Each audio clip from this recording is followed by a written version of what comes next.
Kaixo eta ongi etorri guztioi gaurko saiora. Gaurkoan, lehenengo, AEK-ko Jon Diaz Hemendibil-kidea izango dugu udako barnetegi ezberdinen inguruan hitz egiteko. Ondoren, Maider Gabilondo UNICEF-eko kidea izango dugu haurrak, nerabeak eta ongizate digitala txostenaren inguruan hitz egiteko. Horren aurretik, has gaitezen gaurko efemerideekin. Gaurko egun batean, baina 1916an, emakumeen bakearen aldeko gurutzada abiatu zuten 100 emakumek Glasgowen, Eskozian. Erresuma Batuko emakumeek osatutako bakearen aldeko mugimendu sozialista zen. Lehen Mundu Gerraren amaiera eskatzen zuena inolako anexio edo kalte ordainik ezarri gabe. 1918an desegin zen.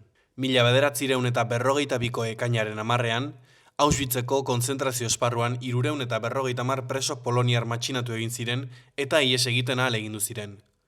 Lur erreten batean lanean ari zirela 7 ihes egitea lortu zuten. SS-ek 20 tiroz exekutatu eta beste 300 gauz ganberetan hil zituzten zigor gisa. Urte gutxira, 1949an, Franco hiltzeko saiakerak huts egin zuten Bartzelonan. Hilabete batzuk lehenago, talde anarkista batek atentatua prestatu zuen, Bartzelonako nazioarteko feria baliatu asmoz. Militar eta apaiz mozorrekin diktadoreari eraso egitea zen plana. Atentatuaren eguna baino lehen, ordea, Pirinioetan zeukaten artekaria atxilotu, torturatu eta informazioa atera zioten. Plana zapuztuta geratu zen. 1979ko ekainaren 10ean, Francis hil zuen errenterian kalez jantzitako polizia batek. Euskaldun bat hil nahi zuela oihukatuz sartu zen agentea dantzaleku batean, eta Vicente Badillo Santamaria, Francis travestia aurrean jarri eta kargu hartu zion. Lokalaren jabeari mehatxuka ari zitzaiola ikusita, zergatik ez didazu niri egiten tiro, galdetu zionean, pistola atera eta aurpegira egin zion tiro. 32 urte zituen eta Oarsoaldeko tabernetan travesti gisa lan egiten zuen. 7 egun besterik ez ziren pasa, Guardia Zibil batek Gladys del Estar hil zuenetik tuteran. Hiltzaileari 9 hilabeteko espetxe zigorra jarri zioten eta ez zen inoiz kartzelan sartu. Hilketa homofobo hau mugarria izan zen Euskal Herriko LGTB mugimenduarentzat eta errenterian batez ere protesta handiak eragin zituen. Azkenik, 86an, Joseba Asensio eta kidearen hilkutxa zeramaten lagunen aurka gogor kargatu zuen Espainiako poliziak Bilbon. Ekainaren 8ean, Herrera de la Manchako bere ziegan hilik aurkitu zuten Asensio, kirruli gisa ezaguna. Espetxeko zuzendaritzak adierazitakoaren aurka, tratatu gabeko tuberkulesi infekzio baten ondorioz. Kartzelaren arduradunek bihotzeko bati egotzi zioten heriotza.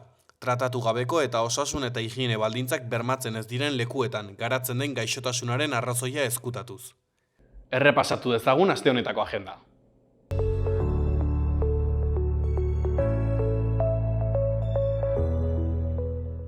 Asteazkenean, paseo gidatua, Leire San Martinen eskutik, Sorginen Eizako Iruñea, udaletxetik hasita. Arratsaldeko 4 eta 6 izango dira, doan, aurrez izena emanda. Ostegunean, kantu eta hitza zikloaren barnean, Bisaiak taldearen kontzertu irekia, Oko plazan arratsaldeko 8. Ostiralean, antzerkia, Susurres de fiesta. 12 euroko sarrera Gaiarre antzokian arratsaldeko 8. Larunbatean, Zinetak zikloan La Gran Belleza, italieraz gaztelerazko azpitituloekin. Udaletxeko gazteen egoitzan izango da, doan, edukiera bete arte. Orain, gaurko komunikabideen azalak aztertuko ditugu.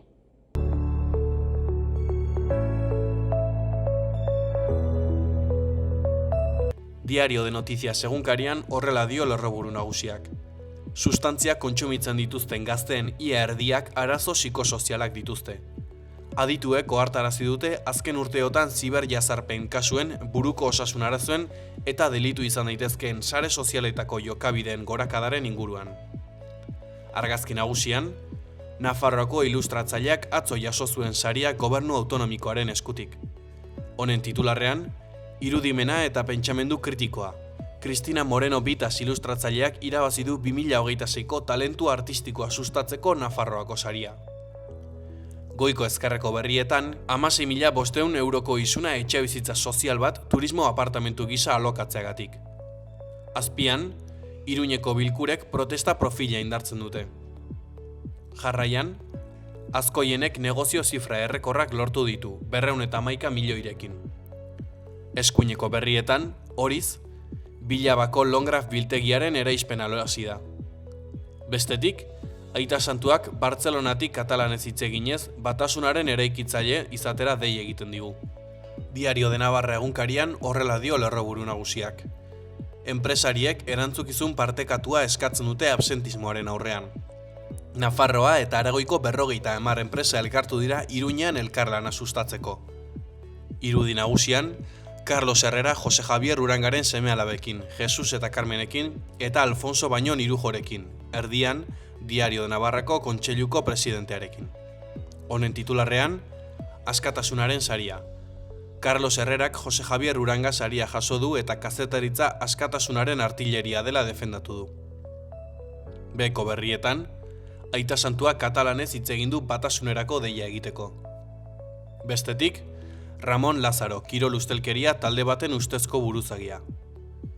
Goiko berrietan, 1,2 milioiko gainkostua oliteko ostatuan. Ondoan, Cristina Moreno, talentu gaztea. Azkenik, Ramis, osasunako beste hautagai bat. Berria egunkarian aldiz honela dio lerroburuak. Jaurlaritzak hitzeman du babestu egingo dituela Adania promotorearen Gasteizko biktimak. Lehenengo puntuan, 500 etxebizitzak babes ofizialeko izateari utzi diote, eta enpresak alokairuak 300 euroraino igoko dizkie. Bigarrenean, bizilagunek Eusko Legebiltzarrean azaldu dute zer egoeretan dauden. Argazki nagusian, Euskal Herriko bertsolari txapelketaren aurkezpena, atzo Bilbon. Honen titularrean, izen eta izaera nazionala indartu ditu Euskal Herriko bertsolari txapelketak. Bertsolari txapelketa nagusia zenak 7 lurraldetan jokatuko ditu 7 sailkapen faseak, Azparren hasita irailaren 19an. Eskuineko berrietan, oldarraldia, Eibarren udaltzainei euskarazko zebata eskatzea neurrigabea. Ondoren, tontorretan gidari, mendiak eta herriak. Jarraian, Araba, Bizkaia eta Gipuzkoan jai izango da 2027ko urriaren 7, lehen jaurlaritza oroitzeko. Azpian, Ameriketako Estatu Batuetako helikoptero bat botatzea egotzi eta Trumpek mehatxu egin dio Irani. Goiko berrian, Felipe Etxetxikia Nafarroako EHNeko idazkari nagusiak dio: milaka hektarea erosteko gai dire inbertsio funtsak, hemengo nekazaritza ez da hori, eta eredu horren kontra gaude. Gara egunkarian horrela dio lerroburu nagusiak. Beste epai batek mugatzen du Eibarko polizia kidegoan euskararen erabilera. Hizkuntza nazionalaren aurkako ebazpen berria, kasu honetan PSE gobernatutako herri bateko 6 udalagente kontratatzeko jendaurreko eginkizunetan kokatu arren. Argazki nagusian, Angel Katarainen bizitzako soinu eta doinuak batuz, liburua ondu du Unai Lobok. Betagarri taldean trompeta jotzen zuen Unai Lobo gasteiztarrak, Angel Katarain kata soinu teknikariaren bizipen pertsonal eta musikalak jaso ditu Los Sonidos de mi vida liburuan. Tartean, gatazka politikoa. Otegik Estebani erantzun dio. Ez alduzu PSOErekin gobernatzen? Ondoan, 80. urte hurrena. 2027ko urriaren 7 lehenengo Eusko Gobernuaren omenezko eguna. Jarraian, frantses estatua. Neska gazte baten heriotza bortitzaren ondoren sistemaren inguruko polemika. Ezkerreko berrietan, Trumpek Irani mehatxu egin dio akordio bat laster iragarri ostean. Azpian, txapelarako bidaia, inoiz baino ikuspegi nazional handiagoarekin.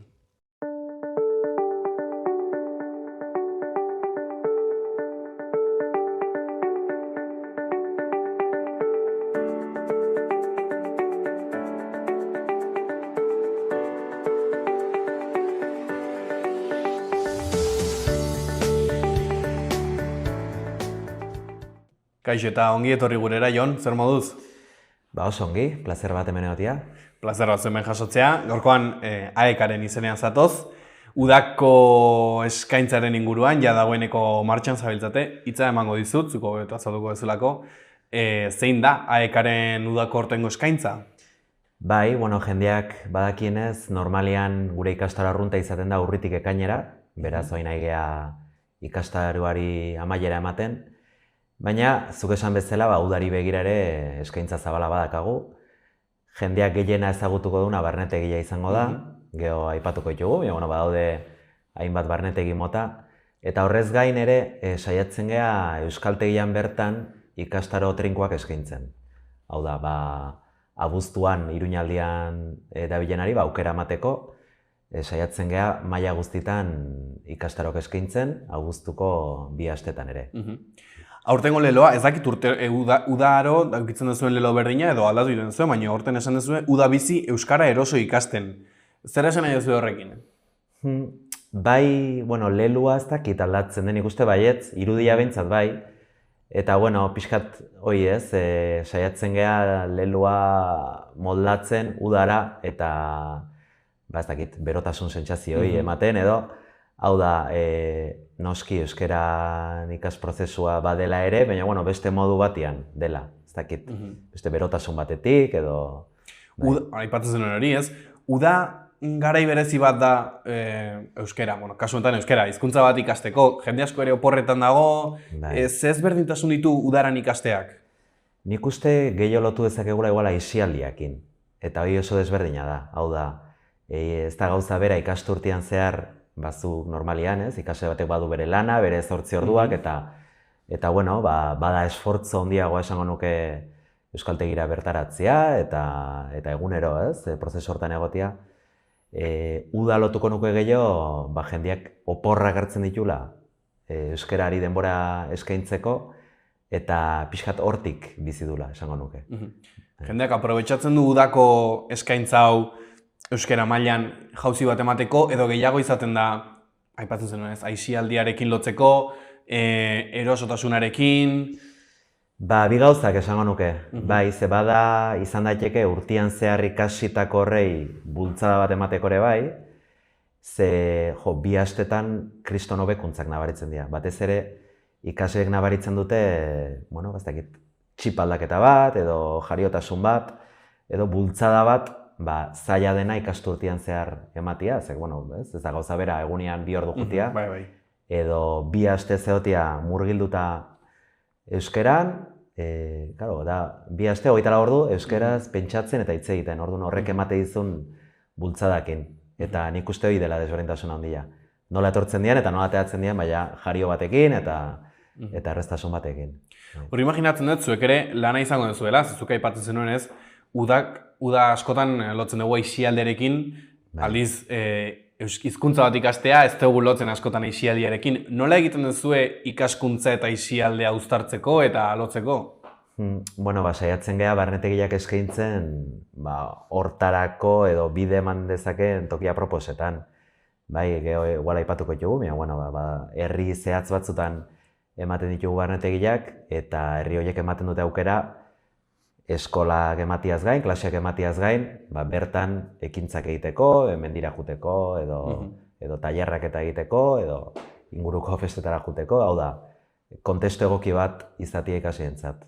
Zure ustez, errazagoa da hizkuntza bat ikastea udaran eskaintzen duzuen jarduerekin edo ikasturteko ikaskuntza horrekin?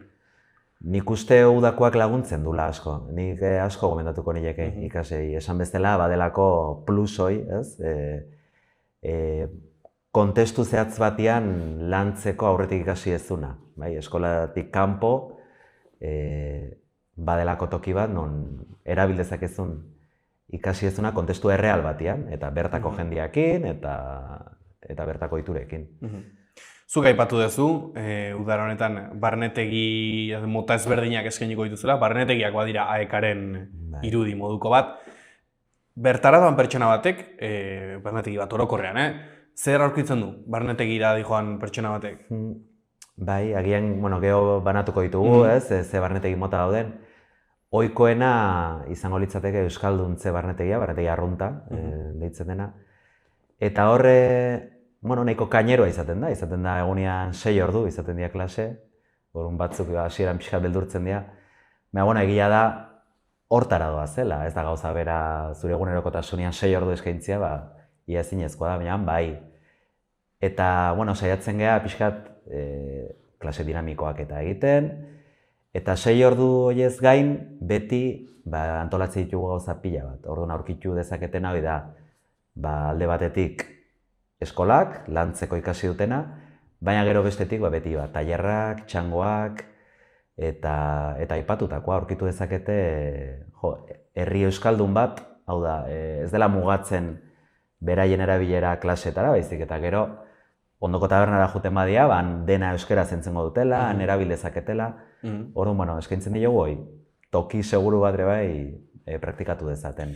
Posible zenuke jarri barnetegiko egun bateko adibide bat, zer izango litzakeen egun bat? Bai. Bueno, barnetegi ohikoena edo gehien errepikatzen duguna da Arantzakoa. Hor Bortzirietan, Nafarroan. Eta hor izaten da, bueno, esan bezala 6 ordu izaten dira eskolak, orduan izaten da. Gutxi gora bera 8etan esnatu, denok batera gozaldu, eta gero eskolak izaten dira 9etatik 11etara, atxeden alditxo bat egin, eta 11 ordu bateritara. Hau da, goizian ja 4 ordu klase. Elkarrekin bazkaldu, gero, bueno, atxeden alditarte bat, eta 4etatik 6etara berriz, eskolak. Orduan, esan dakoa, 6 ordu hoiez gain, geho saiatzen geha, 6etatik 8etarako tarte horretan ere, egunero zerbait egiten, ekintzaren bat. Hoi izaten da gehienetan, astean 5 egunetan. Egun pare bat uzten dizkiegu libre ere, eta hor aprobetxatzen dugu egiteko txangoren bat. Eskolarik ez dago, edo mendi buelta bat, hor inguruan, edo ondoko herrietara edo. Eta, eskolak dauden egunetan, 8 arte, beteta egia esan. Eta gero ja, libre uzten diegu, baina egia da, jendea saiatzen dela, falduta gero ere, bertan terrazan geratu, eta tertulian, eta askotan luzatzen geha. Zer gertatzen da euskara ikasten eren pertsona bat euskaraz bizitzen jartzen denean goizetik gauera barnetegietan bezala? Bueno, gertatzen da, normalian lehenengo gunean, nik uste bukatzen dutela neagarrez, oso gogorra delako. Euskaraz bizitza ohituta ez dago norbaitentzat, ara iritsi eta lehenengo gunean, dena euskaraz da eta sobreinformazio asko eta, normala den bezala, hasierako reakzioa gogorra izan daiteke, eta geho pixkanaka bihurtzen da kontrakoan. Ikusten dute, kriston hobekuntza egiten dutela, eta gero eta errezago moldatzen diala, orduan, egun gutxitan, beraiek ere konsiente dira, ez barruan dagoen hori, ze errexateatzen zaien, eta hoxe, ze gaitasun hartzen duten. Eta hoxe, lehenengo gunean negarrez bukatzen dute, azkenekoan ere, baina emoziogatik, edo penagatik, junbar dutelako, ez? Eta gero batez ere, importanteena, ez dela hor bukatzen, hor hartu duten bultzada hori edo, eramaten dutela beraien etxeetara. Hoi da, azken finean bilatzen duguna, noski. Zein da, akaso oraintxe bertan aipatu dezuna, baina zein da barnetegietan ikaslei nabaritzen diezun aldaketarik handiena? Batez ere solturan, bai.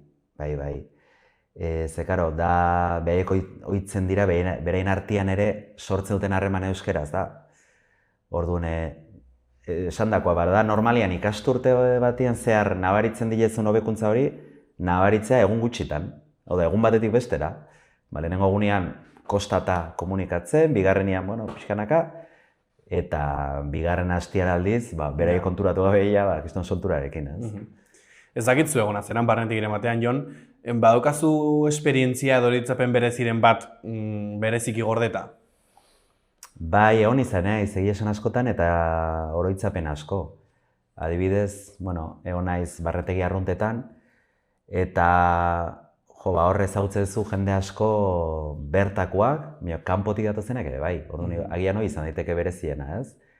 Badago jendia kanpotik datorrena eta hemen bizi dena, eta noski euskaraz ikasi nahi duna, baina badaude ere bai, kanpoan bizi dena, eta berain kabuz ikasten dute, eta urtean behin etortzen dira barnetegi batera praktikan jartzera. Orduan, ez dakit, kubatar bat, argentinar bat, kanadakoa, islandiakoa, holako jendia ezagutzean ikuste hori dela, ez dakit, bitxiena edo.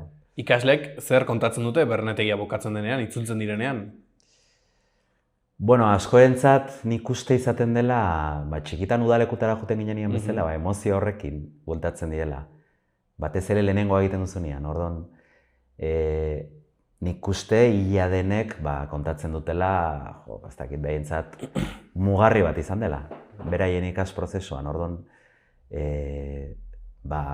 oso ongi hitz egiten dute, ez? Eta nik uste gomendatzen dutela asko, jakitun dielako ze importantia izan den beraientzat, ez? Horrelako barnetegiak, horrelako esperientziak eta aipatu duzu ez, jende berria ezagutzea, akiaso ere, jende ezain berria ezagutzea, sortzen dira harreman estuagoak, sortzen dira komunitateak hor ere bai? Bai, dudarik gabe. Bai, azken finean, zuk esan bezala komunitate bada. Bizitzen da dena, egun osoa partekatzen dugunez elkarrekin, bizitzen da, ez dakit, bizitza osotik elkar ezagutuko bagenu bezala. Eta burbuila moduko bat, han 2 astetan kuadrilla berarekin zaude, familia moduko bat, eta hor sortzen diren harremanak oso estua dira, eta askotan, gure betiko lagunekin eta izan ez ditugun elkarrizketak edo sakontasun maila bat, han sortzen da. Eta gero hori eramaten da, noski. Barnetegiak izan daitezke pauso bat ikasleen bizitzetan euskara ikastetik euskaraz bizitzera igarotzeko? Hoi da gakua guretzat, bai, askotan bai. Bai, esan bezala txip aldaketa bat sortzen zaie askori. Hau da, asko hasten dira ikasten euskaltegian eta, gero beraien egunerokotasuna ez da euskeraz. Orduan zaila da pauso hori ematea. Han aldiz, hori ez, bertan ezagututako jendeekin erabiltzeaz gain, eramaten dute inertzia hori etxera. Orduan, askok esango nuke hor hartzen dutela kontzientzia ez, esateko. Gai naiz, euskaraz bizitzeko, agian harreman batzutan esportzu bat egin behar dut aldatzeko, baina inertzi horrek laguntzen dile asko. Batez ere familiara adibidez.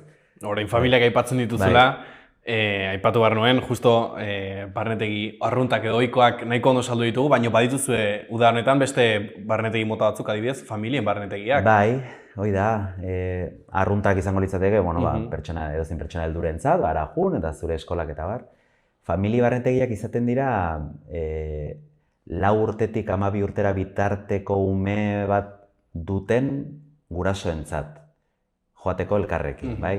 Hor bilatzen dena da batez ere, guraso batek behar badu euskara maila hobetu edo ere izan daiteke bere seme-alabekin jario gehiago hitz egiteko edo, eta batez ere behaien arteko harremana aldatzen saiatzeko, oso ondo etortzen da zentzu hortan. Orduan izaten da, edo bi gurasoak, edo gurasotako bat, edo joten da umeaekin, eta egunean zehar, hor lehen aipatutakoaz gain aldaketa izaten da, gurasoa bai eskolara joten dela, hau da 6 ordu horiek jasotzen diture bai, eta bitartean umea egoten da begirale batzuekin, noski euskeraz gauzak egiten eta bar. Eta gero otorduak eta txangoak eta denak elkarrekin izaten da. Eta hor, bai bereziki ikusten dela eta bilatzen dena da, gurasoak ordura arte ez badu izan harremana umearekin euskeraz, hor bai inertziak asko aldatzen dira eta ikusten dutela, gai gera, ez naturaltasunez, askotan hori da, beraiek demandatzen dutena, ez zaila den, harreman bat euskeraz hastia naturaltasun falta horregatik. Hor sortzen da naturaltasun hori, eta gero etxera eramaten dute. Kasu honetan, aurrek nola bizitzen dute esperientzia hau ez, imaginatzen dut, beste aurrak agian udaleku ohikoetara joaten direnean, beraiek gurasoekin beste udaleku mota batzuetara doazenean, nola bizitzen dute esperientzia?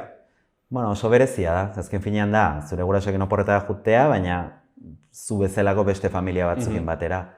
Orduan, umeek erreztasuna handiago dakate behen artean harremanak sortzeko, eta esan bezala, egoten dira, umeen artean 6 ordu elkarrekin tailerrak eta egiten, orduan oso harreman politak sortzen dira behaien artean, orduan behaiek bizi dute opor batzuk bezala.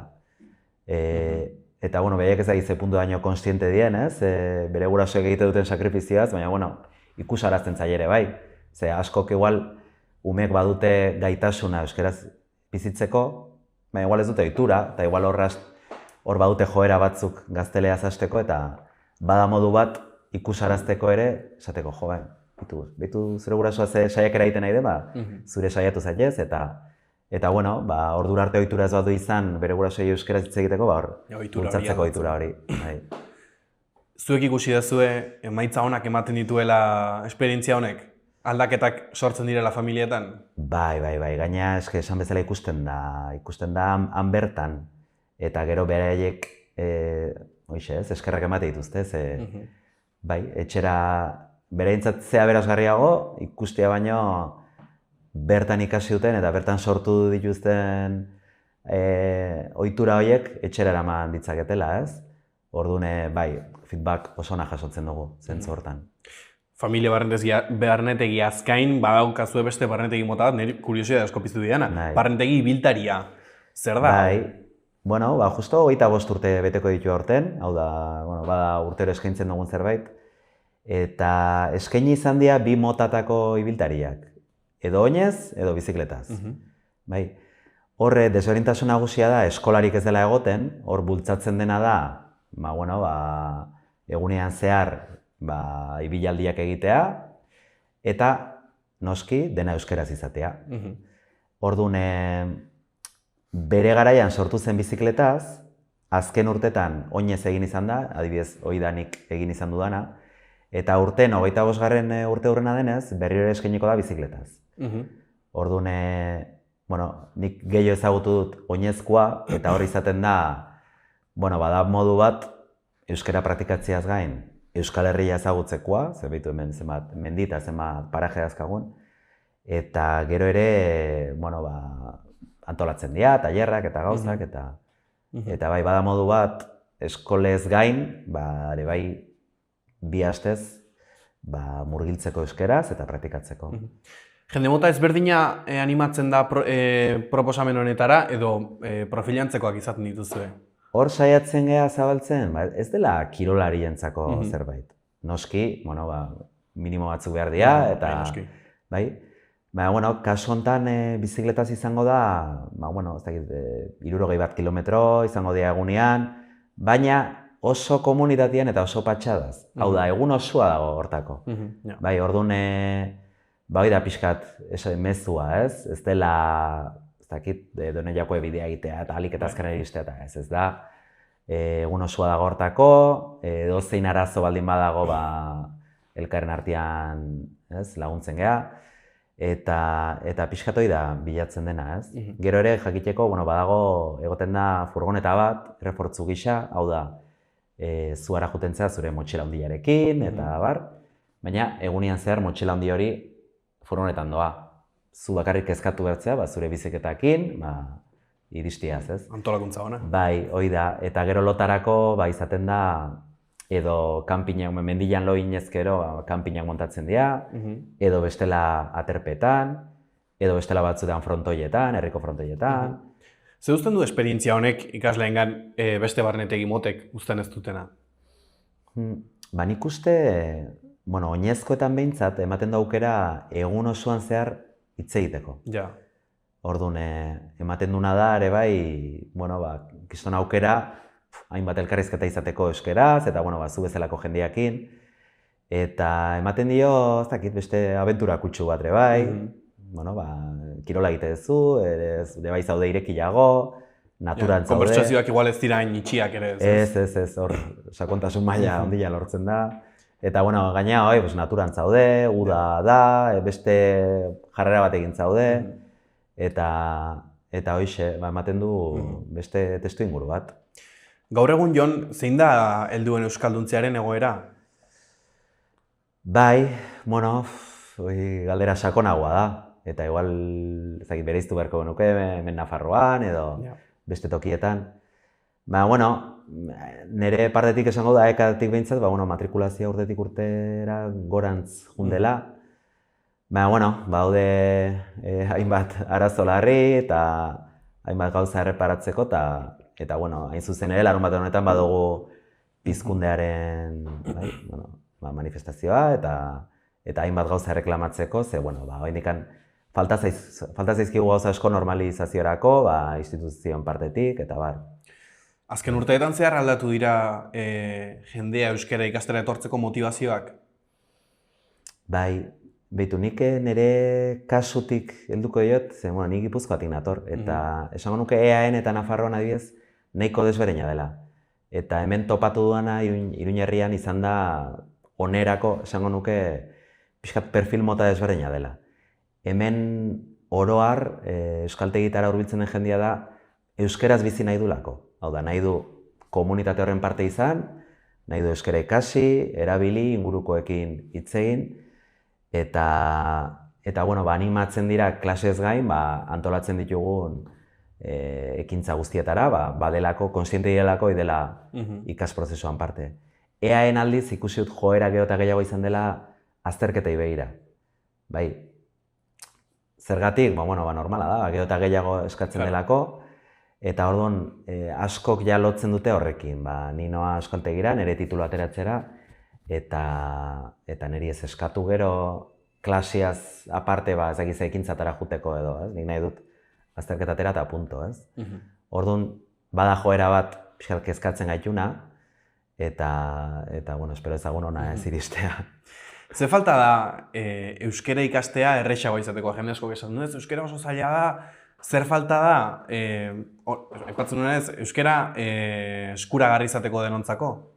Bai, bada nahiko mito bat, hori esaten da. Ni beti, akademian ikasleen bat, kanpotik datorren eta hizkuntza asko hitz egiten dutuna beti galdetzen diot. Zure ustez, zuk ikasi dituzu beste hizkuntza batzuk. Euskara zailagoa da, ez da publizitatea egiteagatik, beti erantzuna da ez, errexagoa egiten zaiela. Noski zailagoa da, ez dulako antzarik beste hizkuntzekiko.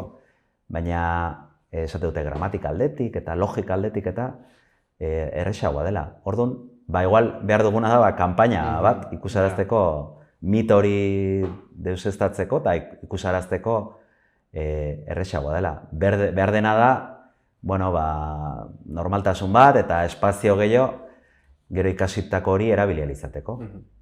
AEKak datozen urteetarako zer erronka ditu? Guk baditugu, guk jarraituko dugu eta jarraitu behar dugu oraindik ere tamalez izango dugu jendia euskalduntzen. Ikusten nahi geha, esan bezala, gugana hurbiltzen den jendea gorantz doala, adibidez korrikarekiko atxikimendu handia dagoela, gero eta gehiago, eta guk jarraituko dugu hori bultzatzen. Erronka berriak, esango nuke azken urtetako joera izan dela ezagutza gorantz joatea eta erabilera berantz, orduan agian horri begirako eskaintza bat egitea. Aipatzen zenuen, nabaritu duzuela azken urteetan gorakada bat izen emateetan, etorkizunera begira, zer espero duzu alde horretatik? Guk jarraituko dugu noski hori eskaintzen eta ahalik eta eskaintza zabalena egiten, behintzat gugana hurbiltzen den jende horri aukera emateko. Egia ere bai gizarte aldatzen doala, eta ez dugu aipatu, baina gero eta online ikastaro gehiago egiten dira, hori ere eskaintzen dugu. Eta, pixkat aldatzen doa, ikusten dugu, bai badagoela jende asko, Euskal Herrian bizi ez dena, eta euskaraz ikasi nahi duna. Bai bertakoak, baina asko izaten dira, igual lotura dutenak Euskal Herriakin, beste asko ez. Orduan, esango nuke erronka dela, pixkat egokitzea jendeak behar duen horretara, eta hori eskaini ahal izatea. Bukatzeko Jon pare bat galdera. Euskaraz ikastea pentsatzen ari den norbaiti, baina pausaztu ematen beldurrez edo lotxaz, zer esango zenioke? Nik esango nioke hizkuntza bat ikastiaz gain, badela modu bat, mundu bat ezagutzekoa. Eta gu hortan saiatzen geha beti AEKan. Ez geha mugatzen inoiz hizkuntza bera irakaste gutxera, baizik eta noski horren atzean dagoen kultura, ohiturak, eta gero aparte gure kasuan antolatzen ditugu ekintza pila bat, eta hoxe dela helburua, ez? Askok, jende asko Iruñakoa, gaztereaz ikasi duna, eta ez duena ezagutu izan orain arte mundu hori, eta hoxe, ez? Euskara ikastiarekin batera, esaten dutena, zenbat espazio lehen ezagutzen ez nituna, eta hori ere irabazten dut, ez? Horren batez ere zentzu hortan animatu, eta euskaraz dakin jendeari eta inguruan olako jendia dakanari ere, esatia ere animatzeko. Zer ematen dio euskarak pertsona bati hizkuntza beraz gain? Izaera bat, esango nuke, ez? Ez dakit, gu euskaraz eta beste hizkuntza batien esango nuke ez gehala berdinak. Hoxe, izaera bat, kultura bat, eta zenbait tokitara iristeko ahalmena. Mi esker Jon etortzeagatik, ezakit bukatu baino lehen beste zerbait aipatu nahiko zenukeen? Pixkat udari begira esan dakoa, hiru barnetegi mota dazkagula, Euskalduntze barnetegiak egiten dira Arantzan gehienak, eta Foruan ere bai, Bizkaian. Hor, AEKak badaka etxe bat eta han ere egiten dira, eta hango inguruak ere zoragarriak dira. Eta, batez ere zentzu hortan, matrikulazio aldetik eta jendeak begiratzeaz, bada bi astetako opor sentsazio batekin, kriston inbertsioa euskaraz ikasteko, eta ere diru laguntzak eta badaudela, ere jende animatzera, eta hoxe euskalduntzez gain, famili barnetegiak ere badaudela, eta ibiltariare bizikletaz, hau da, perfil mota guztientza badaudela eskaintzak eta jendea animatzea. Mi esker Jon, animatzen dugu jendea izen ematera, eta hurrengo baterako espero zaituztegu. Bale, mi esker zuei, zurren arte. Ireki zeure negozioa martxan dagoen baten abantailekin. Negozio bat ireki nahi duten pertsonak eta bere esku aldatu nahi dutenak elkartzen ditugu. Laboral Kutxa.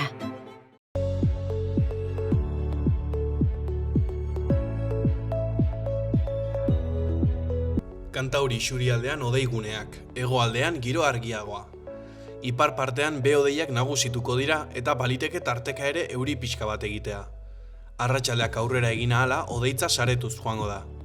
Hegoaldean giroa eguzkitsua izango da.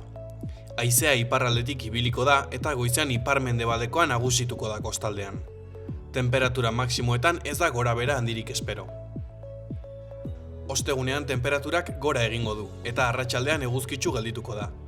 Kantauri isurialdeko hainbat lekutan, batez ere ekialdean, goizean hodeiguneak nagusituko dira eta euri langarra ere egin dezake. Eguerdirako ordea, altxatuz joango da eta arratsaldean eguzkitsu geldituko da. Araban eta Nafarroa erdi eta hegoaldean, egunsentiko behe-lainoa desegin ostean, eguzkitsu geldituko da. Temperatura maksimoak 20-25 gradu artekoak izango dira. Haizea iparraldetik edo ipar-ekialdetik ibiliko da.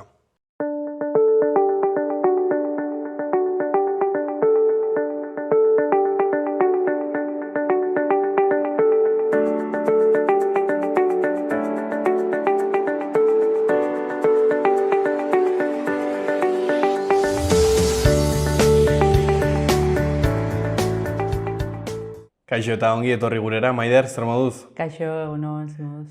Gaurkoan UNICEFen izenean zatoz, Bai. Txosten berri bat argitaratu zuen, ben ikusten dugun bezala. Hitza pasako dizut, hobeto azalduko dezulako, ez delako erresa, hau azaltzea. Beraz, Maider, zer da atera zuen txostena? Zerri buruz hitz egiten du? Bueno, txosten honek aztertzen du haurretan nerabeen ongizate digitala. Jakin nahi izan dugu ze erabilera egiten duten haurretan nerabeek, mugikorrana, sare sozialak, jolasak, bideo jolasa, pantaiekin ze erabilera egiten duten beraiek. Eta beraiei galdetzea nahi izan dugu. Zein izan da txostenaren helburu nagusia? Baina, duela urte batzuiak eskatuta geunden, iraultza digitalak zuen eragina aurren ongizatean, ikusten ari ginen, iraultza hau eraldatzen ari zela sozializazio prozesuak, hezkuntza bera ere guztiz aldatzen ari zela, aurren arteko erlazioak bizikidetzan ere eragin bat izan zezakela pantaiak eta pantaiekin egiten ari diren erabilera aurrak. Eta 2021 urtean atera genuen lehenengo txostena eta lehenengo galdeketa, makro galdeketa izan zen aurrei berai galdetuta. Esan txosten bat adituek idatzitako txosten bat, unibertsitateko adituekin egindako txosten bat, jakin izan genuen beraiek kontatzea ze bizi duten saretan.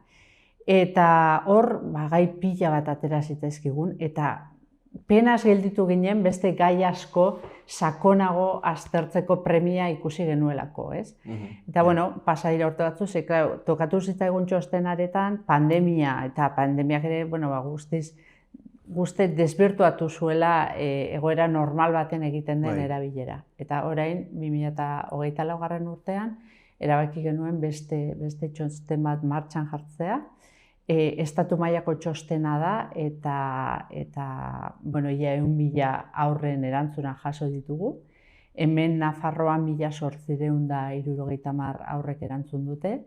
10 eskolatako ikasleak izan dira, ez? Eta 10 eskola horiek badira publikoak, badira pribatuak, badira hiriburutako eskolak eta baita beste herri txikiagotara ere hurbildu gara, konparatu nahi genuen erantzunak nolakoak ziren landa eremuetan edo hirietan eta baita autonomia erkidego ezberdinen artean. Zer erakusten dute datuek Nafarroako egoerari buruz? Begira, konturatu gara hau ez dela fenomeno lokal bat, ez? Hau da erronka bat, sistema erronka bat dela, ez? Eta ez dugu ezberdintasun nabarmenik aurkitu komunitate autonomia erkidego ezberdinen artean, ez da hiri eta landa eremoen artean, hori batzutan jendeak esatu, herrietan mutikoak ibiltzen dira zuaitzetara igotzen eta ez dute hainbeste denbora pantailekin pasatzen. Ikusi dugu, datuak hartu ditugunean, datuekin eskuan izan dezakegu erabilera antzeko parekoa egiten dutela herri txikitan, herri handitan, probintzia baten beste probintzia baten, ez? Gero sartuko gara gehiago edukian eta baino, badago datu bereziki deigarriren bat? Asko daude. Txosten honetan, erlazionatu nahi izan ditugu ongizate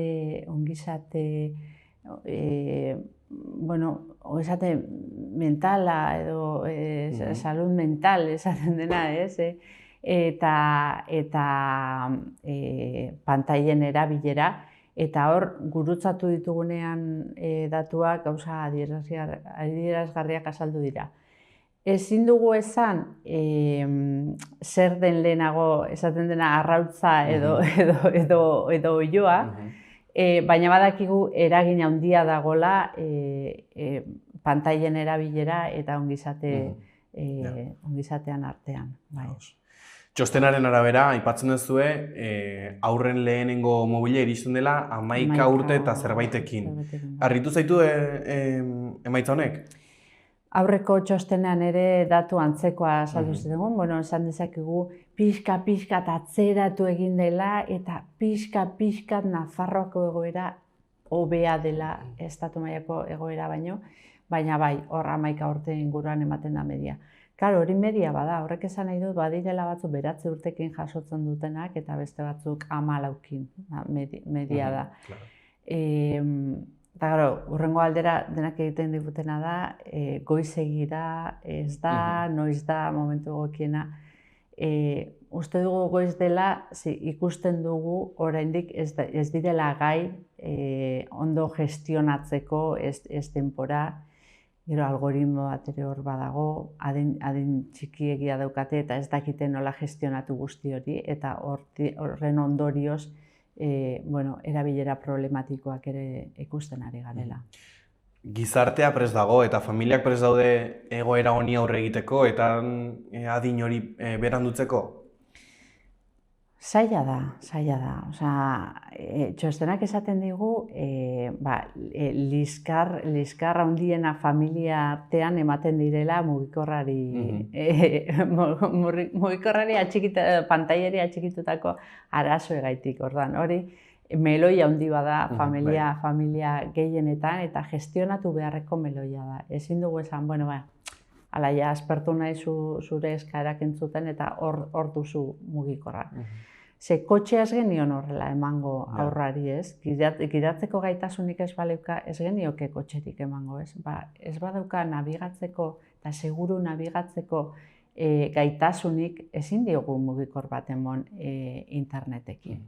Eta klabean etzat hori da, adina, gero eta txikiagoa eta kezkatzen gaitu adin oso txikiko aurrak mugikorrakin ibiltzea eta akzeso hori izatea algoritmora, algoritmorak beraien ganako akzeso hori izateak eskatzen gaitu, baina adina baino garrantzitsuagoa da ze gaitasun dauzkan eta nola gestionatzen duen. Claro, arazoa mugikorra da edo nola erabiltzen den? Mugikorra, hor dago. Nik uste saia dela haur bat alderatzea mugikorretik eta edo alderatzea pantailetatik. Etxean ez badu lortzen lagunen bat izango du badaukana pantaila eta badaukana mugikorra. Orduan, hor dago eta behar dugura da helduok aurrei aldan erraminta gehien ematea seguru nabigatzeko. Hobe atzeratzen badugu aldugu guztia. Orduan, gaitasun gehiago izango dute, helduagoak izango dira eta arrisku gutxiagotara esponituko dira, ez? Baina, klaro, borroka zaila da, bai.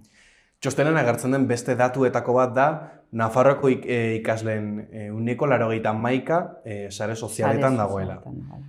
Eta aipatzen duzu hor badagoela erabilera okerra, zer esan nahi duzu erabilera okerrarekin eta gogora honek zer adierazten du?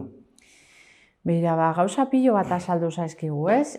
Alde batetik, sare sozialetan, hori, 91%, ia denak daude sare sozialetan, ia denak dute kontu bat edo 3 kontu sare sozialetan, eta askok badituzte 2-3 kontu sare sozial berdinean. Eta hori oso adierazgarria da, esan nahi du, zertarako behar dituzuzuk 2-3 perfil sare sozial berdinean. Zertan ari zara?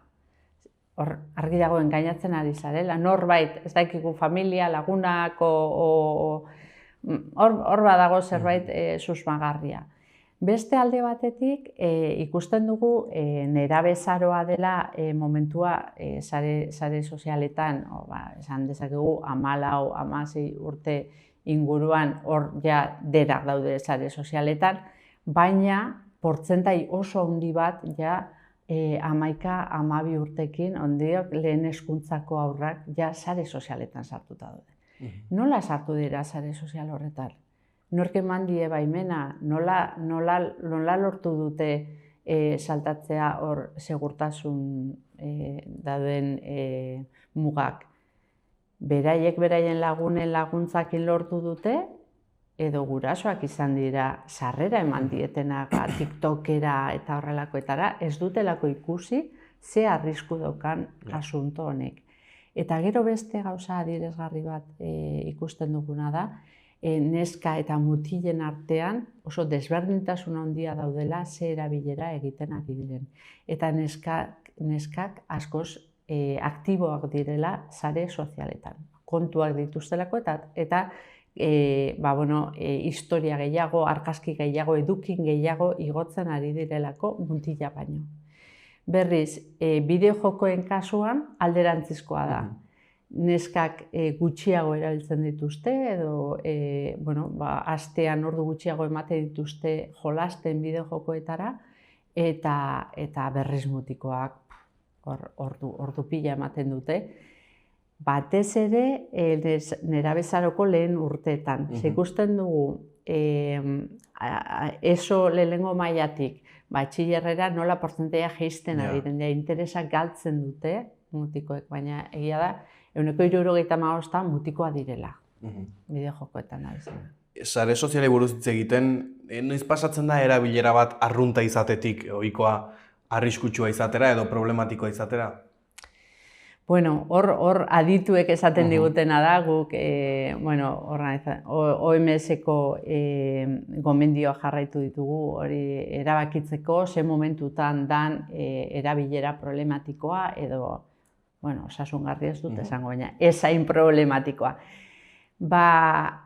Alde batetik deskantsuan eragina daukanean. Haurrak nahiko ordu ez dituztenean lo egiten sare sozialetan ibiltzarren edo bideo-jokoetan egotearren, gaua zibiltzen direlako, ze hor portzentaia ere ikaragarria da, zenbat mutiko lo egiten duten mugikorrakin, zenbat ordu pasatzen dituzte gaueko ordutan saretan. Beste alde batetik beraien hezkuntzakin edo ikasketekin ja txoke egiten duenean eta ikusten zuenean mutikoak ja notetan beratik joala, arazoa ditutela eskolako lanak egiteko, jarraitzeko eta lagunen artean lagunek lagunekiko harreman fisikotan eragozpen bat bihurtzen direnean sare sozialak edo jokoak, mutikoa ez denean ateratzen jolasten lagunekin, eta azkenik litzateke bizikidetza ere hor zirriborrotzen duenean, familia arteko bizikidetza, lagun arteko erlazioak, eta aislatzen denean. Eta zergatik daude portzentai ezberdintasun horiek mutiletan eskartean bideojokoetan, aipatzen zenuna edo sare sozialetan?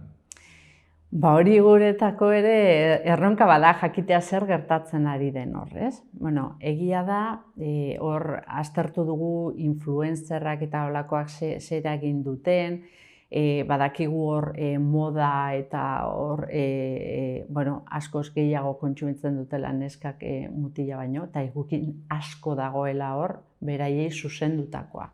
Ezke hau ez da kasuala. Hemen badaude interes ekonomiko batzuk, neskatilak eukitzeko influencer bat jarraitzen, eta gero horrek kontsumora bideratzen ditu. Kremak, arropak eta horrelakoak, plataformak erropak erosteko, ez dut esango marka, baina badakigu txinatar horretan egun guztian ari direla gauzak erosten neskatilak eta barrez. Hor badago punto bat interesgarria dena. Ez dute esan nahi mutikoek ez duten kontsumitzen, zenbaita kontsumitzen dute, eta hor badaude kirola inguruko horrelako modeloa jarraitzen dituztenak, eta kalisteniako ez dakiz ze bideo ikuste dituztenak, eta holakoak, baina rolak oso bereiztuta daude, eta harritzen gaitu, gaur egun hainbeste hezkuntza egin dugu berdintasunean eta horrelako kontzientzia daukagu gizarte moduan, eta ikusten dugu mutikoak berriro lehengo zeretara bueltatzen ari direla rol bereizketa horretan eta erabileran, baina gustatuko litzaioke gehiago aztertzea hori mundu hori, zer mundu bada. Atzera pauso bat bezala sentitzen duzue? Guztiz. Hori eta pornoa beste gauza bat, askoek eskatzen gaituena. Erabiltzen dutelako eta hemen ez dut nahi diskurtso bat moralista ematea, ez? Pornoa ez da bakarri bularrak ikusten dituztelako eta ipurtek ikusten dituztelako. Horrek eragin badaukalako bere bizitza sexualean eta beraien pareja erlazioetan baita, ze hezkuntza sexuala jasotzen ari dira pornoan bitartez. Eta hor biolentzia ikusten ari dira, hor tratu txarrak normalizatzen ari dira, eta gauza pilo bat ikusten ari dira.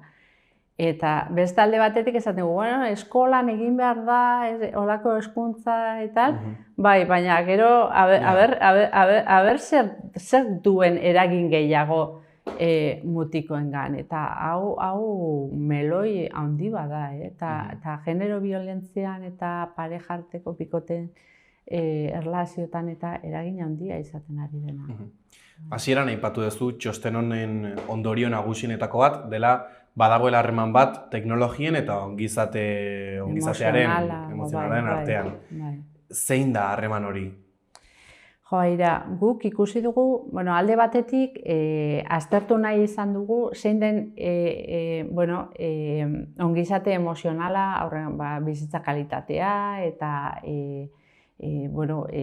bizitzarekiko duten satisfazioa edo horrelakoak aztertu ditugu. Eta gero gurutzatu ditugu datu horiek, adibidez, erabilera ez osasungarria egiten ari direnean sare sozialekin, bideojokoekin eta abar, eta gurutzatu ditugunean ikusten dugu ongizate emozionala jaisten dela pila bat, erabilera oso intensiboa, konsumo intensibo edo arriskutsu bat egiten ari direnean sare sozialetan, jolasetan, apustuak eta bar. Eta ikusten duzu, adibidez, jokaera suizida 5 aldiz biderkatzen dela, aurrak sare sozialetan engantxatuta daudenean, edo bideojokoi engantxatuta daudenean. Hor, azterketa sakon bat behar du honek, ez dakigu zer den lehen hau. Adituek esaten digutena da, drogekin bezala gertatzen dela, zu ez bazaude ongi eta arazoa dituzu, eta vulnerableago o xaurgarriagoa zarela engantzatzera, ez? Edo igual egiten zu konsumo intensiboagoa eta horrek azkenean eragiten du erabilera problematiko bat izatea.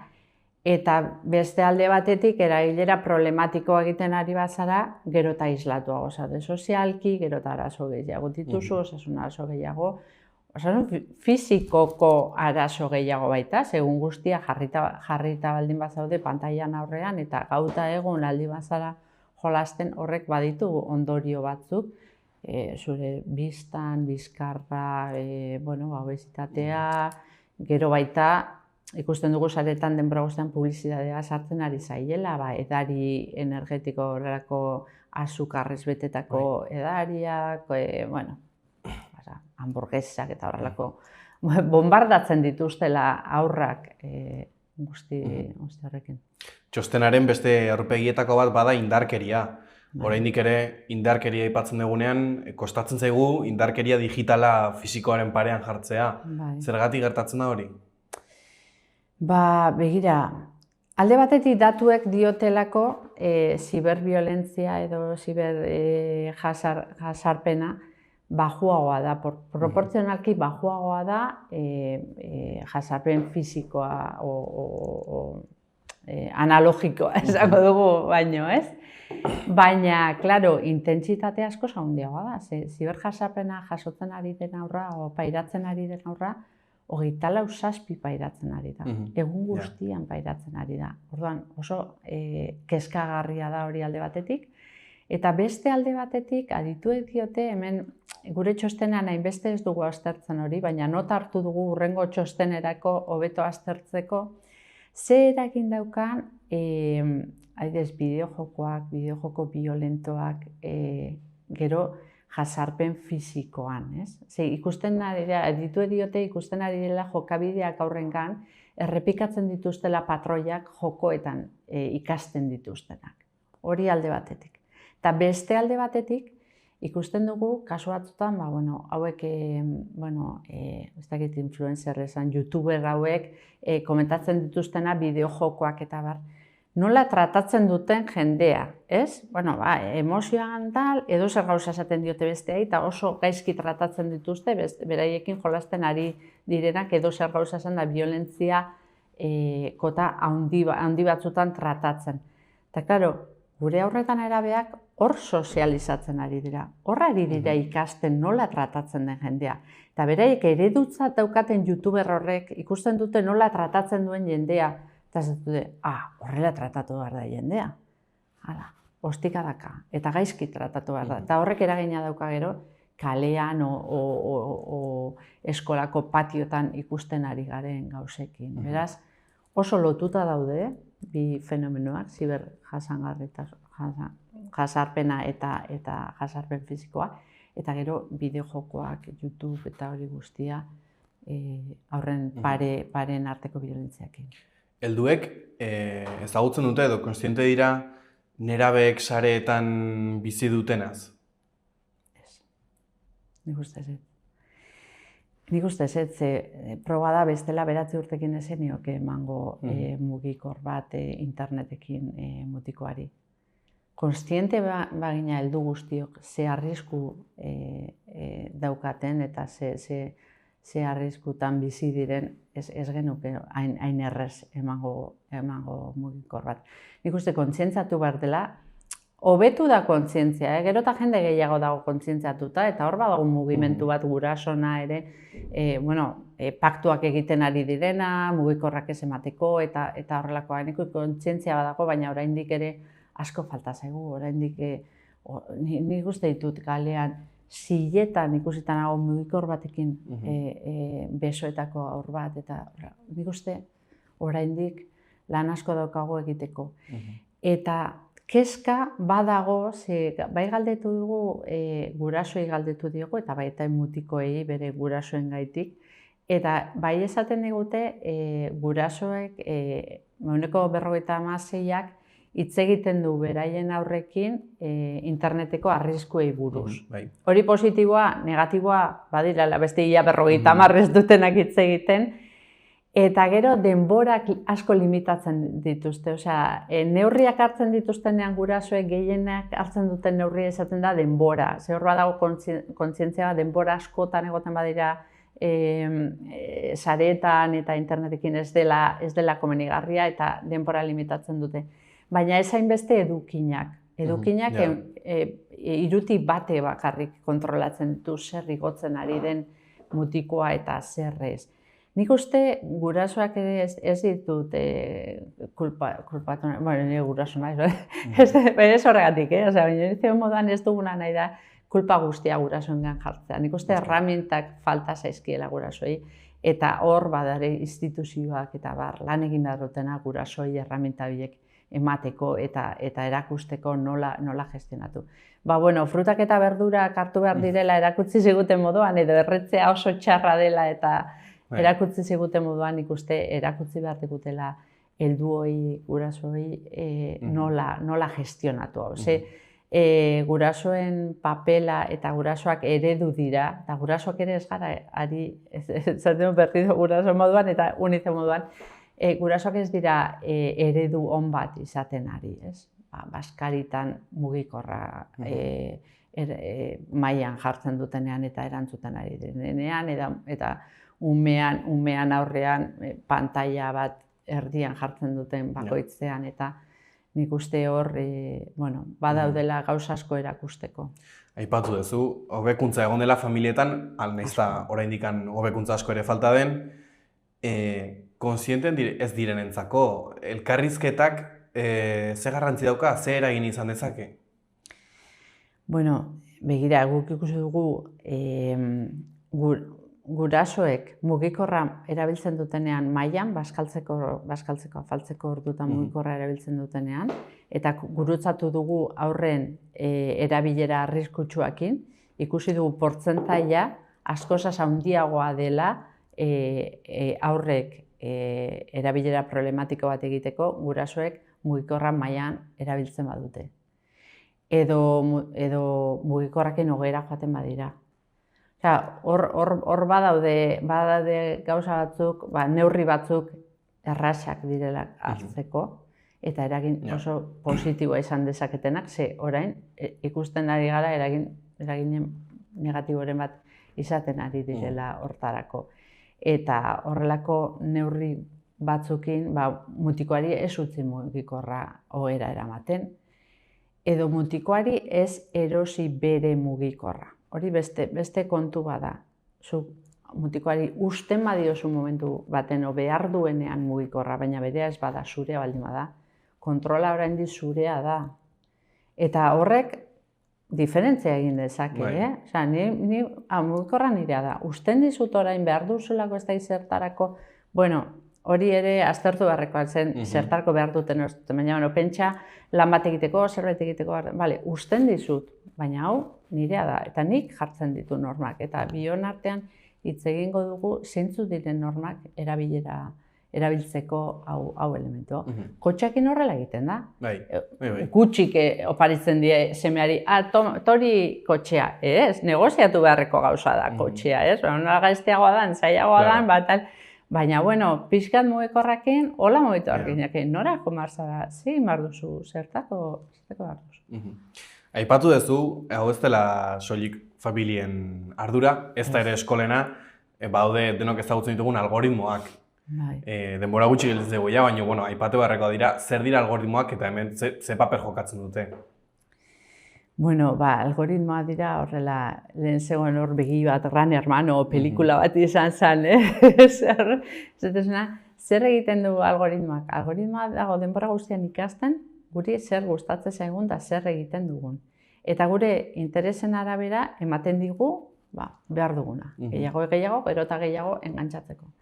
Eta beste alde batetik, algoritmoa ikasten ari da nire gustuak, baina era guztietara. Nik esaten badu gustatzen zaizkidala marradun kamisetak, oferta guztiak azalduko zaizkit marradun kamisetak erosteko.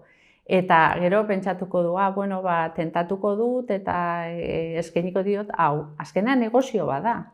Algoritmoa negozio badira eta doaz ikasten eta gu tentatzen. Adibidez algoritmoa pornoakin, ikaragarria da. Ezke 9 urtekin mutiko ari da jolasten, ez dakize bideo-joko erdi inozentetara, eta mezuak iristen zaizkio, adin txikiko bati, beste gunea esate zitaten, ez dut esango zer esan titulua, baina ikaragarria, eta mutikoak klikatzen du, eta hortik takata, azten da jolasten, hau gustatu bazaio, eskainiko dio eta gero, engantzatu arte. Eta beraiek konstiente dira, engantzatzen direla, eta konstiente dira nola engantzatu mutiko bat.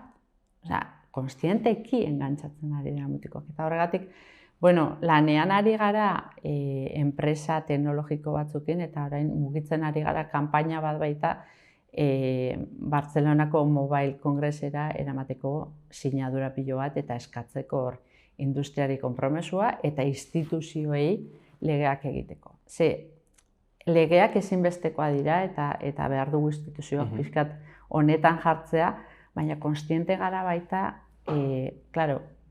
jartzen badituzu legeak Nafarroan joango dira Murtziara, eta estatu mailan jartzen badituzu legeak joango dira Mozambikera, eta handikan operatuko dute.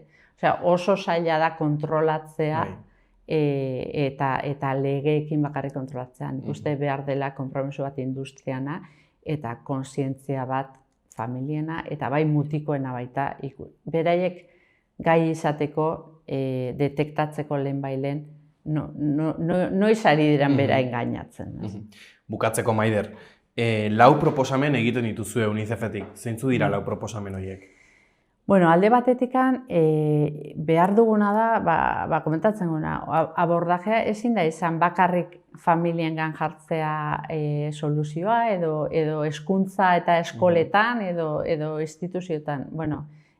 Beharrezkoa da denok batera lan egitea, eta denok bakoitza bere papera jolastea, eta konstiente izatea, eta elkarlanean gauza martxan jartzea. Ikusi da, eskolak eta familiak elkartzen direnean, gauzak ongi ateratzen direla. Hor baita osasuna sartzen baditugu beste instituzioak, horrela bakarri lortuko dugula. Beste alde batetik, generoan dagoen bretxa hori ikusi behar dugu, aztertu behar dugu, sakondu behar dugu, eta hartzen diren neurriak kontuan izan behar dute, hau bretxa hau ematen dena neska eta mutikoaren artean beraien erabilerekin. Eta, behar duguna da gurasoak nahiko erraminta, nahiko ezagupen eta nahiko alde batetik konstiente izatea eta beste alde batetik behar duten laguntza izatea, hori segimentu hori eta laguntza hori eskaintzeko mutikoei. Hor behar handi bat dago. Zemezu bideliko zenioke... Eta industria barkatu logarren ez dut, industriari.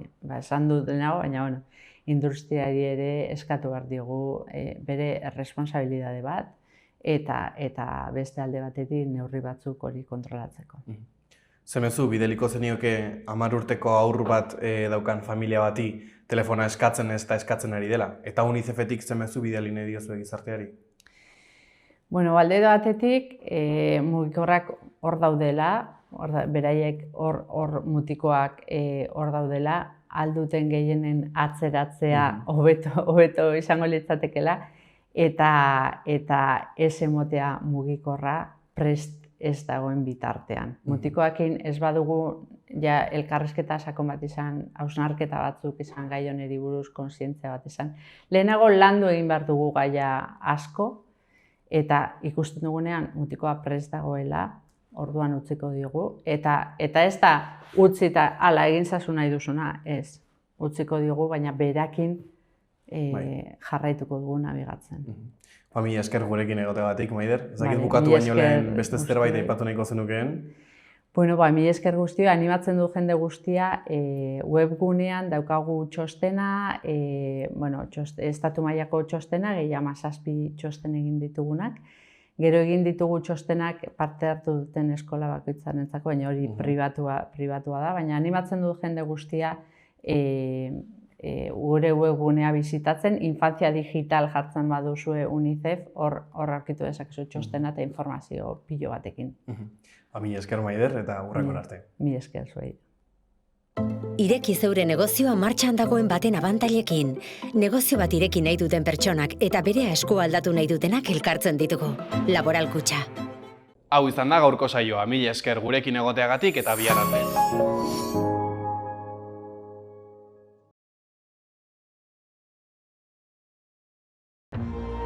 Gobierno de Navarra. Nafarroako gobernua.